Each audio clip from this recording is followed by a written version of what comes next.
Some people chase fortune their whole lives, not knowing they already sleep on the land that could make them rich. It sounds impossible, right? Yet the truth is, prosperity doesn't always come from effort.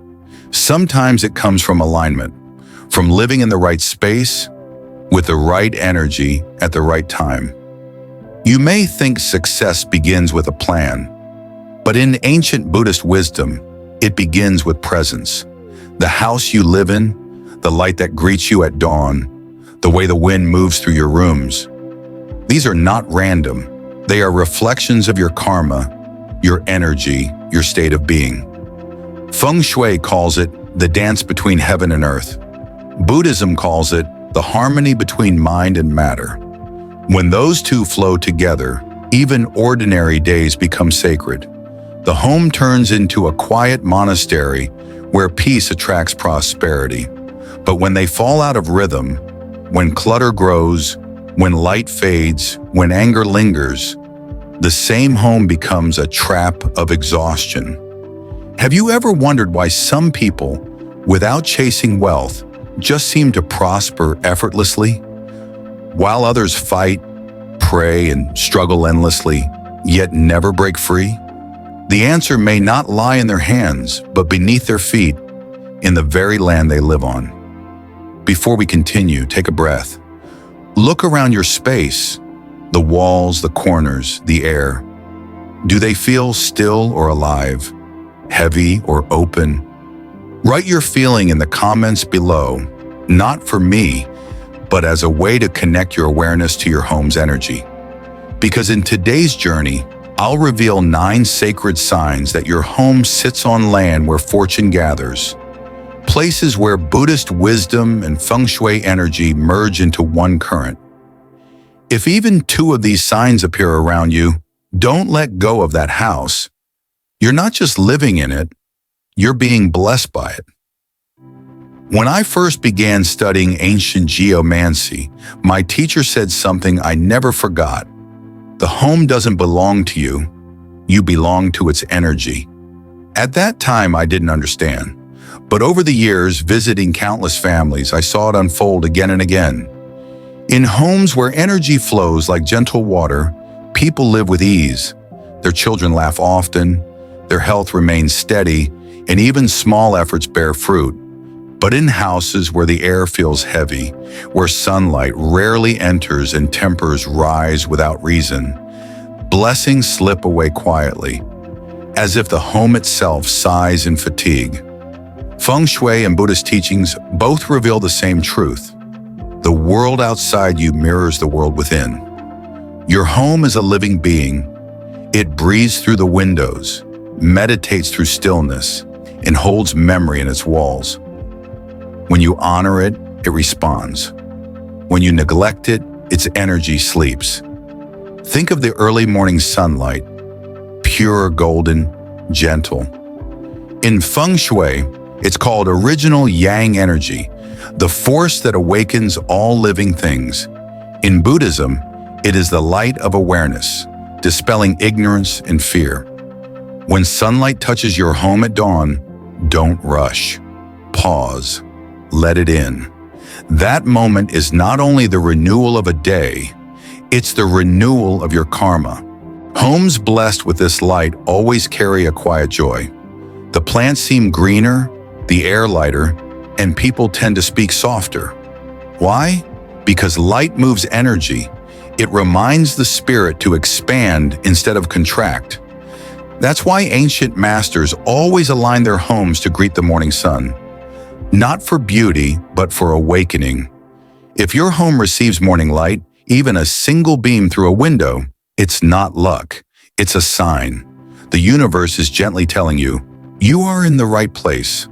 The east-facing window becomes a spiritual altar without statues, where light itself becomes your Buddha. Yet when the home is dark and stale, with curtains always drawn and rooms sealed, yin energy takes over. People feel tired, arguments arise, money flows out faster than it comes in. The cure isn't expensive decor or endless rearranging. It begins with consciousness. with a single act of respect toward your space. Each morning, open the windows. Let the air move. Allow the light to touch the floor and the corners. As you breathe in, imagine the universe exhaling blessings into your home. As you breathe out, imagine your worries dissolving like morning mist. That's more powerful than any ritual because it aligns intention, energy, and awareness. If you practice this simple act daily, you're not just changing your home's feng shui, you're changing your vibration. You're training your space to respond to peace instead of chaos. And here's the quiet miracle. When your home begins to breathe with you, luck doesn't need to be chased anymore. It finds its way naturally, like light finding a crack in the wall. So before moving, before selling, before dreaming of a better place, pause. Maybe the fortune you seek isn't somewhere else. Maybe it's already blooming under your feet, waiting for you to wake up and see it. Because a blessed home doesn't just shelter your body, it shelters your soul. Once you begin to live consciously with your home, something subtle starts to shift. You no longer walk through your rooms mindlessly, you feel them. You start to sense where the air feels heavy, where silence lingers too long, or where laughter echoes naturally. That sensitivity is not superstition, it's awareness. In Feng Shui, they call it listening to the key. In Buddhist practice, it's listening without judgment. Both lead to the same place, harmony. Now let us talk about water, because in every ancient teaching, water is the mirror of fortune. It moves softly, nourishes everything, and carries energy farther than any wind can. In Feng Shui, it symbolizes wealth, not just money, but the flow of life itself. And in Buddhism, water represents clarity and compassion. It accepts all things, reflects all things, and yet remains pure. If your home has a pond, a well, or even a small decorative fountain that stays clear and never dries, it's not mere luck. It's a sign that the land beneath you breathes well. Flowing, clean water is the bloodstream of your home. It shows that energy enters easily, circulates freely, and doesn't stagnate. And wherever energy flows, abundance follows. I once visited a humble family in Chiang Mai who lived beside a small natural spring. The father told me they had never been rich, but somehow they never lacked anything. Their children were healthy, their crops thrived, and whenever hardship came, help arrived from unexpected places. When I asked how long they'd lived there, he smiled. "Since my grandfather's grandfather. We never thought of moving. The water has never stopped." That, my friend, is what ancient masters call living on gathering land. Places where heaven, earth, and human energy intertwine in quiet balance. The family spring wasn't just a source of water. It was a quiet blessing flowing day and night. If you have water near or within your home, even a fish tank, a bird bath, or a bowl of fresh water you change regularly, treat it as sacred. Keep it clean, keep it moving. Still, dirty water gathers stagnant energy, but living water, gently rippling or refreshed often, attracts prosperity. And when you care for it with mindfulness, that act itself becomes meditation, your spirit aligning with the element of abundance. But what if there's no natural water nearby? The Buddha said, "Where there is no river, create a stream within." That means energy, like water, can be cultivated. You can begin by making your space breathe again, decluttering, refreshing, adding plants, using mirrors to reflect light, or simply keeping gratitude alive. Gratitude is the invisible current that turns any dry place into fertile ground. Remember, water's lesson isn't just about flow, it's about purity. The wealth that stays is never the one gained through greed or haste. It's the one that moves like clear water, giving, returning, and circulating. So if your finances have felt stuck, instead of worrying about how to make more, Look at how to flow better. Is your home's water clean? Are you holding on to things you no longer need? Objects, emotions, old grudges? In both Feng Shui and Buddhism, attachment blocks the current. Letting go, even of small things, reopens it. There's an old saying among geomancers, where clean water stays, good karma gathers. That doesn't mean building a pond will make you rich overnight. It means that when your surroundings reflect clarity, your mind follows. And a clear mind makes clear decisions, which lead to fortunate results. Try this simple ritual tomorrow morning. Before sunrise, fill a bowl with fresh water. Hold it with both hands, whisper quietly, "May this water carry peace through my home." Then place it somewhere open, by a window on your altar or near your door. Change it daily. Watch how your home's feeling transforms.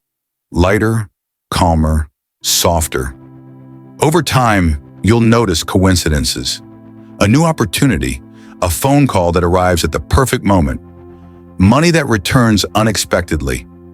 Don't rush to call it magic. It's simply the universe responding to flow. Water teaches us that prosperity isn't about accumulation. It's about movement. It comes, it nourishes, it goes, and it returns. The wise don't try to hold it. They learn to harmonize with it.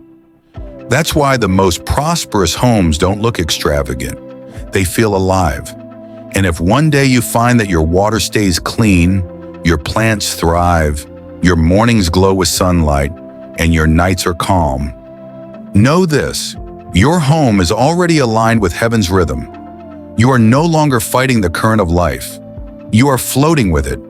Because when you learn to move like water, calm, clear, and compassionate, both Feng Shui and Buddhist wisdom agree on one thing: fortune will follow you wherever you go, because peace already lives where you stand.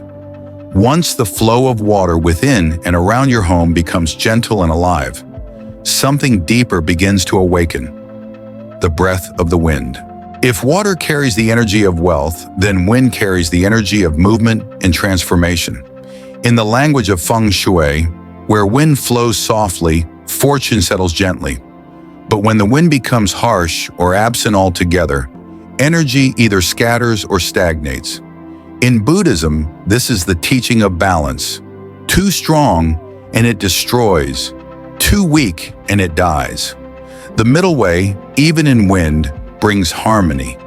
Close your eyes for a moment. Imagine standing in your living room when a cool breeze passes through the open window. It carries with it the scent of morning, the hum of distant life, and something unseen yet unmistakably pure. That is not mere air. It is ki in motion, the subtle life force connecting all things. The same wind that brushes against the trees outside also moves through your own breath. When your home welcomes it, you are not just ventilating, you are meditating with nature. Many ancient temples were built upon hills or beside rivers where wind and water meet. The monks believed that when the wind passes gently through, the prayers spoken inside travel farther. Like seeds carried by the air, the home works the same way. A space where the breeze circulates freely feels lighter, clearer, and spiritually awake. But a home sealed shut, cluttered, and filled with old air traps more than just dust. It traps the mind. The Buddha once said, "Even the breath that sustains you cannot be possessed." The same truth applies to your home's energy. You cannot keep it locked. It must move, exchange, renew. Each time you open your window, you release yesterday's weight and invite today's vitality. In my travels, I visited a quiet village where the elders tied small bells made of bamboo to the edges of their roofs. When I asked why, they said, "So the wind can speak to the house." Every time the breeze came, the bells sang, soft, humble, never loud. The elders believe that when the house listens to the wind, it stays awake. Misfortune cannot enter a home that breathes with nature. If you want your home to feel alive, start by finding its direction of wind. In Feng Shui, The southeast breeze nourishes wealth. The northwest winds strengthen support and relationships. Open the windows in those directions each morning. Let the light and wind meet like old friends. You will feel the air soften. It's the world exhaling peace into your space. You can deepen this ritual by adding a bamboo or brass wind chime near the window. Don't think of it as decoration. Think of it as an instrument of awareness. When the wind passes and you hear its gentle ring, pause for a breath. Whisper, "Thank you for movement. Thank you for life." In that moment, you are no longer separate from nature. You are in dialogue with it. But if your home feels heavy and no breeze ever enters, don't worry. Stillness is only the beginning of awakening. Begin small. Clear a corner. Remove unnecessary objects. Move furniture slightly so air can circulate. Burn sandalwood or light incense with pure intention. Watch the smoke dance. That is wind finding its path again. Wind has another secret. It carries intention.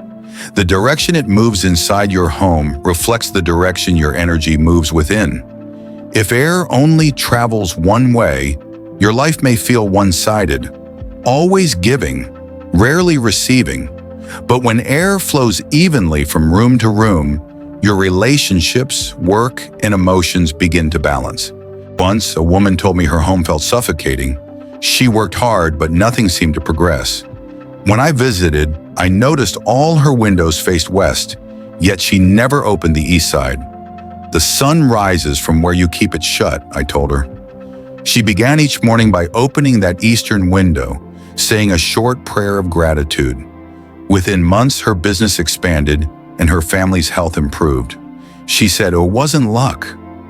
It was breath. That's the truth." Both Feng Shui and Buddhist wisdom agree. Energy is breath. When your home breathes with you, it becomes a living mandala, a sacred circle of movement, balance, and renewal. So tonight, before you sleep, open your window for a moment. Feel the night air touch your skin. Hear the soft murmur of wind in the leaves, the faint sound of the world breathing. Whisper to your home, "May you rest well." May we breathe together, because when air, water, light, and awareness align, your home is no longer just a shelter. It becomes a temple, one built not of stone or wealth, but of presence. And in that sacred stillness where wind and heart meet, fortune no longer needs to be invited. It stays. When a home breathes with wind, shines with sunlight, and flows with living water, it becomes something far beyond architecture. It becomes a living being of light. Nature recognizes it. That's why bees come to build their nests near peaceful houses. Birds return to the same roof year after year. Children laugh and play at the doorstep without knowing why they love that place so much. In Buddhist wisdom, these are not coincidences. They are blessings in motion, signs that the universe has accepted your home as part of its harmony. When life energy gathers, it draws everything good to it. People who visit say, "Your house feels calm," or "I don't know why, but I love being here." That is key responding. That is virtue made visible. Feng Shui teaches that energy cannot be forced. It can only be invited. And the one who invites it is not the house, but the heart that lives there. If your home feels peaceful, protect it. Don't rush to sell, rebuild, or change just because others do. The truest form of prosperity is not in bigger rooms or newer walls, but in the energy that nurtures you quietly day after day. The Buddha said, "Peace comes from within. Do not seek it without." When your inner peace harmonizes with your outer space, you are living in right alignment, a state where wealth and health come not from effort, but from ease. So take a moment now. Look around you. The light, the air, the silence between sounds. Offer gratitude for the space that shelters you, even with its imperfections. You can even write it down below. I am grateful for the home that holds my life. That single sentence is not just a comment, it's a prayer, a vibration that strengthens your connection with the energy of blessings. If you found meaning, peace, or inspiration in this journey, gently tap like, subscribe, and share this message with someone you care about. Because when we spread good energy, it multiplies. Someone, somewhere, may hear these words and finally see their own home with new eyes. Not as bricks and walls, but as a sacred space of renewal. Remember this, every home is a mirror of the heart that lives within it. If you fill it with kindness, gratitude, and awareness, it becomes a temple of light. But if you fill it with anger or neglect, even gold walls will fade. May you always live in a space that breathes with you, protects you, and grows with you. A home that doesn't just keep out the rain, but quietly invites heaven in. See you in the next video.